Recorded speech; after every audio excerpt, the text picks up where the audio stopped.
It's me again, and here we go with today's video. First of all, I'm on Sudan and South Sudan.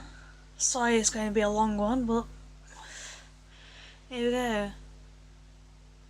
Sudan has had at least two civil wars and gained independence from Egypt and the UK in 1956 and 1972. And then from 1983 to 2005 as the Darfur Rebellion in 2003. 2 years before the Second Civil War was resolved, as a civil war that's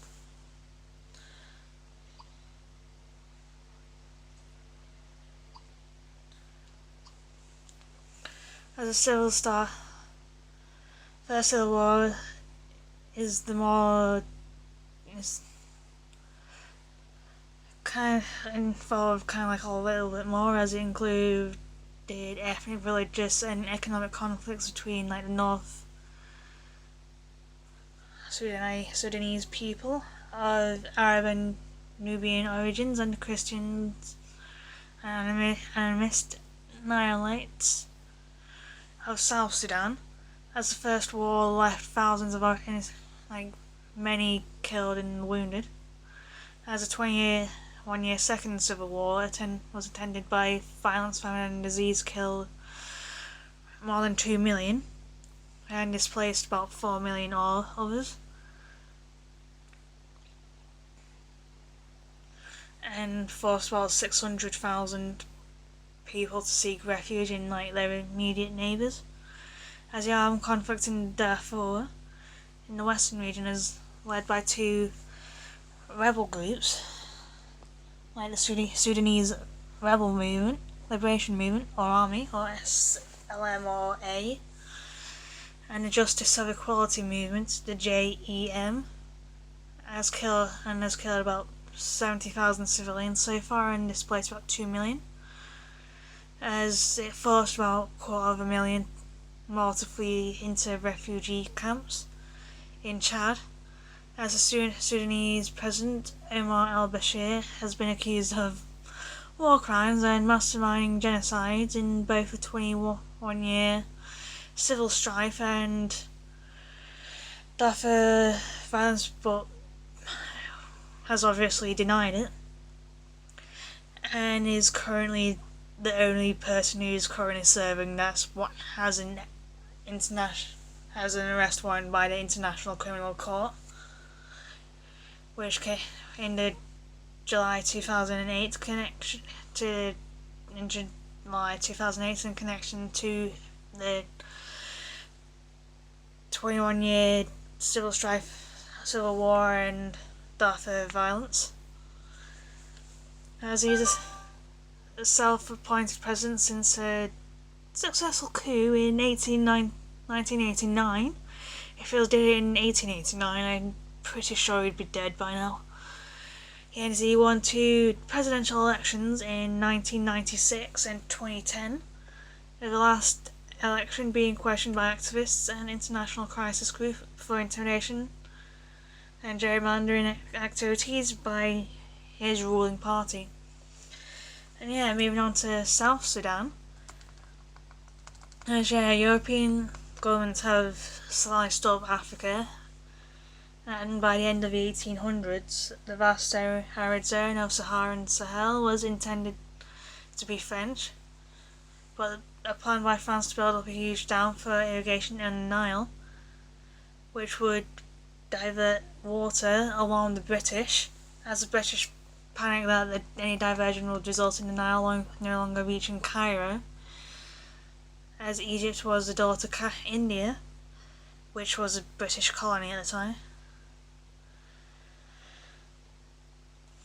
And the route to India had to be controlled by the British to ensure that they could have a quicker way of getting there. As going around the Cape of Good Hope in South Africa, I think it took 6 months or something like that. And to ensure the door remained open, the thinking went to that Egypt must remain under British control to control the eastern Mediterranean and the newly acquired Suez Canal, as Egypt depended on the Nile. as the Nile right up to Uganda had to be essentially be British kind of thing. After a standoff in South Sudan, the French withdrew and Britain took over the Nile basin and created what is now Sudan as the people. Britain also pursued to abolish slavery in Africa. It meant stopping its Egyptian allies and the northern Arabized Sudanese Muslims, enslaving kind of like their counterparts in the south, as the British ruled Sudan as two separate territories until 1946, and the new then in the north then simply retained the class of civil servants who had served during the Ottoman Empire and the Islamist ruler known as Mahdi, as the south was then ruled by chiefs and kings of more than 200 ethnic groups, so to say, as the northerners were not allowed to spread Islam to the south, but Christian missionaries were encouraged. Not only did the north of the British did not only in the north did the British instigate any development, as the south was ruled but left to chaos and all, left to rot in chaos. And in the lead up to independence in 1956, Southern Army officers still referred to the Abayid slaves by some northerners rebelled.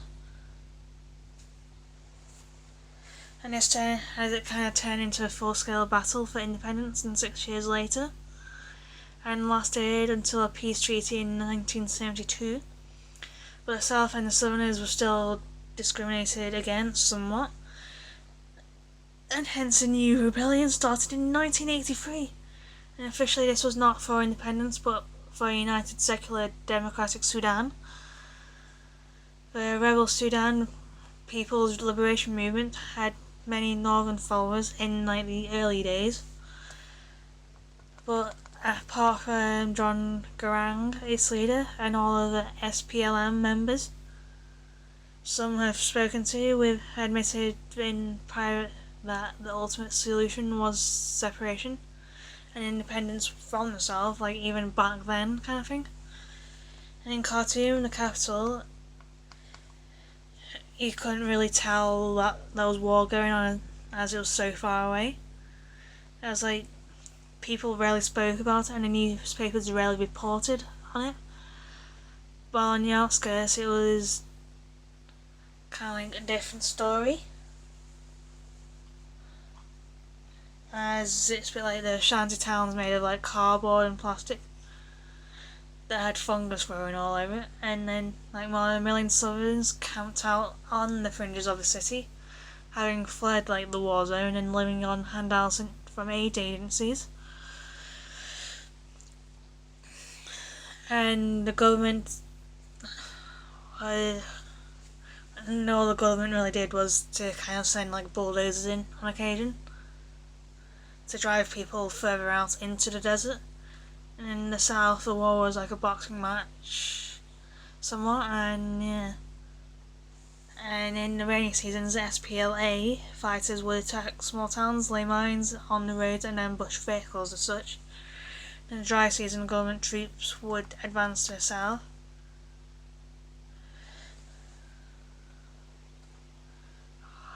And yeah, but no real development took place.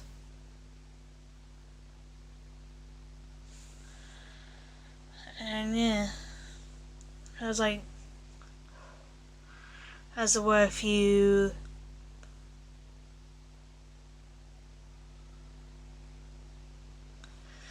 advances against the SPLA would push him as far back as Ethiopia.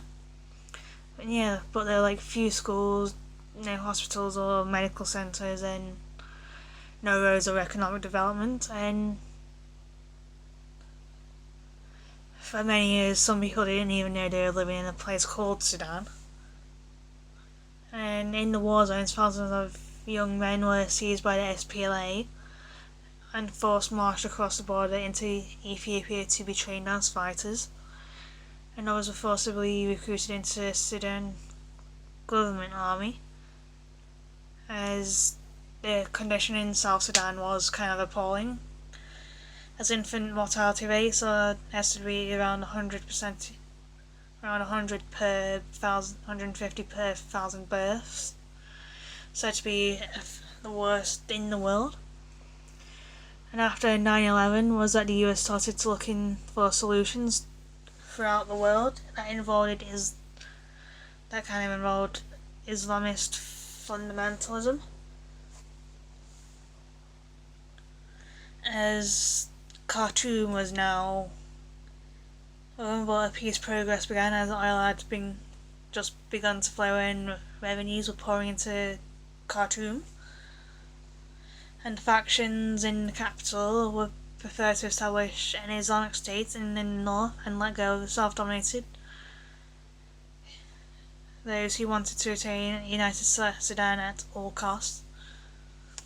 As the US brokered talks between the government and the SPLA culminated in a peace agreement in 2002, and many in Khartoum took independence seriously, but doubted it, as the Southerners felt that they had won the referendum.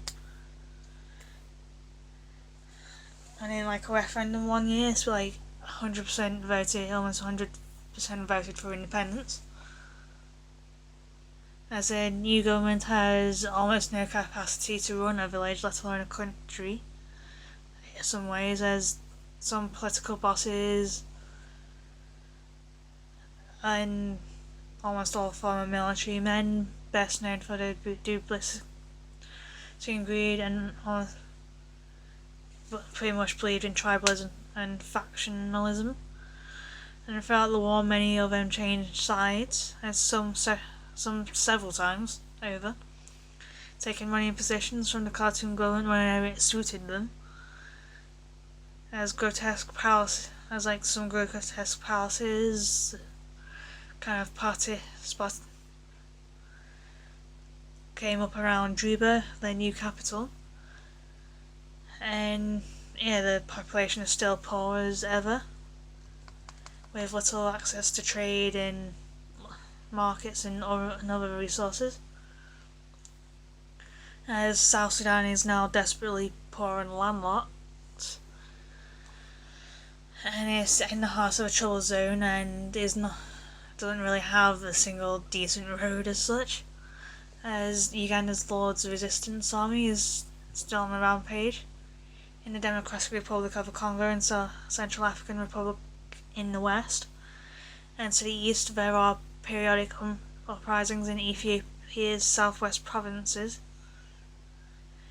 and the north lies their old enemy, the Democrat. And there's the old enemy, which has its hands on oil tap and the oil revenue, as the pipeline goes northeast to the Red Sea. But now most of the oil lies underneath the south, as the border may not be completely agreed as such, but I think it's a little more defined now. And in the border regions, the SPLA are now being ethnically cleansed by Khartoum's army. And that is the history for you. Now, I'll go through languages and all that, and here we go. Now, Sudan has two official languages, namely literally Arabic and English, as the number of languages indigenous to Sudan is estimated to be 114, while there are over 500 accents in the country. As Arabic is a predominant language of the country, being Muslim and all that. As there's the Sudanese Arabic kind of thing, as it is classified in the Afro-Asiatic family, and is kind of different to Egyptian Arabic.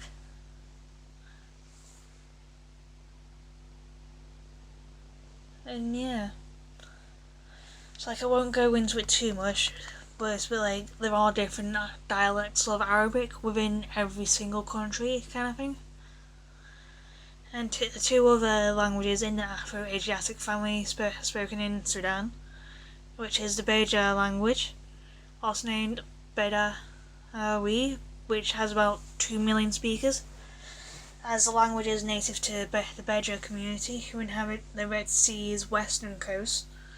And the other language is the Hausa, which is spoken in the western community and has about 80,000 inhabitants, as a Tigray language dominant in Eritrea has some speakers in Sudan as well. The Nilo-Saharan family has the largest number of native speakers in Sudan as well, as this group of languages is spread from the south up to the southern parts of Khartoum. There's Dinka, which constitutes the largest ethnicity in South Sudan. And yeah. Then there's the Nubian languages, which are spoken in Nubian communities living in Sudan. As a Nubian language has most speakers in this family, the family of languages, and it is commonly used in northern Sudan, as most of the Nubian speaking people also speak Sudanese Arabic. And as another Nubian language in Sudan is a Midab language used by the Midab communities who are settled in North Darfur.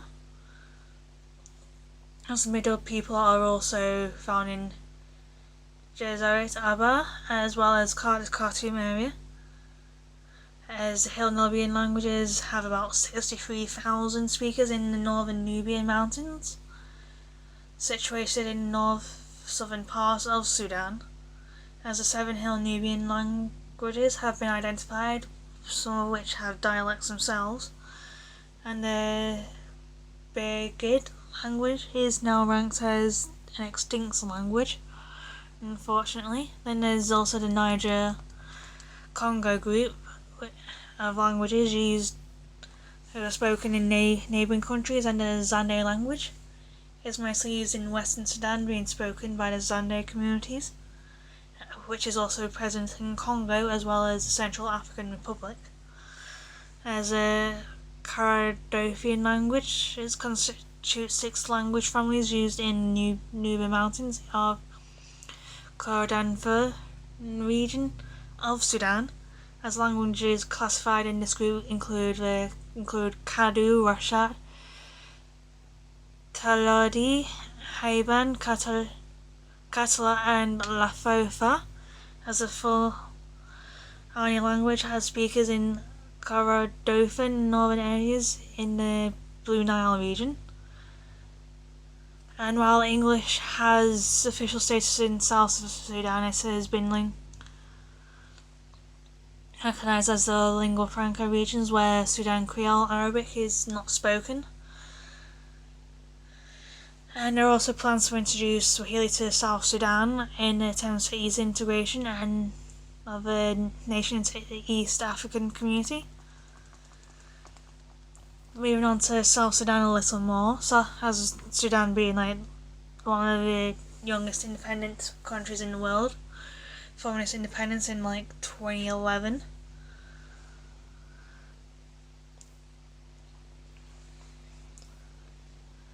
The official language of South Sudan is English, and the country speaks the Commonwealth variant of the language, as it was introduced to South Sudan during the colonial period, which began in the 19th century. And over the years, the language has advanced and stabilised in the country, as English is used by the Sudanese for official purposes and business dealings, government meetings, media and in the education sector, as English is the official language of many other African countries such as Kenya and Uganda, as previously done Monday, Tuesday this week, coincidentally, as there's more than 60 indigenous languages spoken in South Sudan, as these languages are classified under different language families, as a majority of which fall under the Nilo-Saharan language family. However, other language families are spoken in South Sudan, like the Niger-Congo language, the Ubangi languages, the Banda group of languages, and the Dinka socio-linguistic language. As Dinka and are the languages with the greatest number of speakers in South Sudan, and numbers of Sande and Bari speakers are also significant, as most of the indigenous languages are now used as national languages. As a national languages can also be African, Arabic, like in Sudan, Luo, Dinka, Nuer, Morali, and Zande. As some of the indigenous languages are near extinction due to infrequent use, and those who are able to speak such languages are of the older generations of society, as the younger generation find it difficult to speak the indigenous languages fluently, as some of them are like Mitu, Togo, and Homa. And there are some non-indigenous languages originally spoken by the inhabitants of South Sudan, which rather developed as a result of interactions with those outside the country, like the Chadian Arabic language developed as a result of the natives interacting with the Baggara Arabs, who led a nomadic life as the language rose in the western Bahar al-Ghazal area, where South Sudan borders with Sudan. And in the country's capital of Juba, they then speak Juba's Arabic, which is an Arabic pidgin, as some citizens are capable of speaking modern standard Arabic or Sudanese Arabic, as there has also been previous attempts to use Arabic as a language of instruction in schools. If implemented, Arabic would have replaced English, which would have been used as a language of instruction in some parts of the country for a long period of time. However, in 1972, it was agreed that the use of English in teaching would be upheld.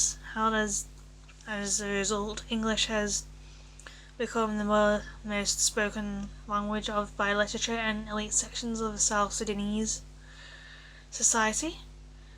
And like I mentioned before, there are plans to introduce Swahili to South Sudan, which would occur through the support of Kenya, as knowledge of Swahili would make it easier for Sudanese to develop partnership with the East African community, as some Sudanese grew up in what is now Cuba as refugees called Cubans, and who have also learned to speak Spanish fluently, so there may be a bit of a rise in.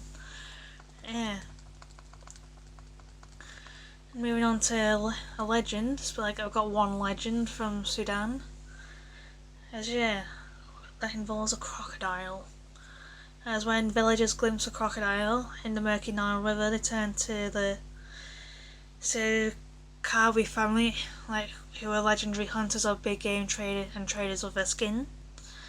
As not long ago, the villagers alerted them to two crocodiles swimming near them over the White Nile at Jebel Olia, an hour's drive south of Sudan's capital, Khartoum, through dusty plains and ramshackle villages. As a shadow Kawi did not rush to hunt them this time, as they posed no immediate threat, but a crocodile would have to be shot if they were heading towards people or farm animals. As the crocodile is said to be very dangerous. You must shoot it, he is very fast, even on land. Tarek Silkari said to handle Czechoslovak-made rifle. Czechoslovakia doesn't exactly exist as one country. As said last year, it's now Slovakia and Czech Republic. In his spacious but Spartan stucco home, as the scientists seem to confirm that the Nile crocodile, despite its short story leg, can sprint in short bursts of up to 35 kilometers per hour on land. and can spring from a river at twice that speed. As it's kind of said, the best to shoot. Time to shoot one is at night. I don't recommend killing one though. You can take along as Tarek, who's about 40, then said you can take a Land Rover with its lights on and you can see his eyes like fire and you can shoot him very easily. I think when most people would see it, you'd be running like the opposite direction. As wildlife officials say, crocodiles usually shy away from inhabited areas, preferring the southern swamps or quiet lands, but sometimes pose a threat, especially during August-September floods. As a crocodile once bit off a man's leg in 1982, and others have had like the occasional goat chicken or white-robed fisherman sitting on the dam with like the baskets full of like fish and all that.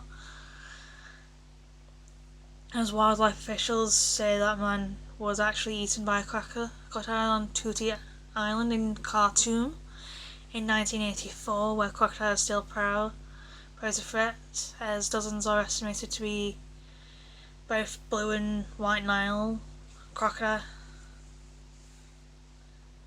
around the capital. As some crocodiles, like true survivors, say originated 2 million years ago. Since the age of the dinosaurs, they have spawned many songs and made heroes of those who kill them, especially with spears and all that. As a man who kills a crocodile with traditional weapons is very special, said Turbo Cody, a manager of Wildlife Conservation Administration in Khartoum, as Tarek's family owns a legendary status to his late grandfather, Mustafa, who learned to spear crocodiles among the Shilluk tribe in the south, and in a family the official surname of Silkawi, and Tarak, now ailing 90-year-old uncle Ali Mustafa, is probably more, like close to 110 now, and has long since died. Once was a living legend with a large stuffed crocodile, which he killed with an axe. Not the first thing that he used to kill a crocodile, as it hangs on the police station in Khartoum in suburb of Durham. Why an axe? As a gesture, the police gave him a gun, as Tariq and his 38-year-old brother Gandhi recalled, as Ali Mustafa shoots around 25 crocodiles a day, little alarming, and sells the skins to the government. As a grandfather, Mustafa also sold the skins to traders in Amundurman. Please don't kill a crocodile, they're amazing. Most of the time anyway. As the soaks of Amundurman and Khartoum are still full of shopping, can still be found selling crocodile skins and the finished products like handbags, sandals, belts and ashtrays made out of baby crocodile heads. Cruel and inhumane. Don't do it, ever. And yeah. Hope you liked it. Don't hunt a crocodile, and yeah, don't do it. Bye for now.